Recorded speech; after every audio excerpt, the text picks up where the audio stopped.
மாதவராய் பிறப்பதற்கு மாதவம் செய்திட வேண்டும்.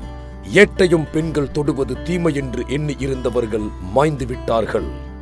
வீட்டுக்குள்ளே பெண்ணை பூட்டி வைப்போம் என்ற விந்தை மனித தலை கவிழ்ந்தனர் என்று பாரதியாரின் வாக்கினை பறைசாற்றுகிறது பெண்களின் கல்வி.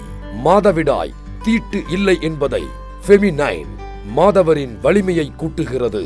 பெண்களுக்கு அதிகாரம் அளிக்கும் இந்த முயற்சியை கொண்டாட ஒற்றுமையுடன் எங்களுடன் இணையுங்கள். ஒருவரை ஒருவர் ஆதரிப்போம், இணைந்து உயர்வோம், பெண்மையை போற்றுவோம், சிகரத்தை தொடுவோம். வெற்றி நிச்சயம்.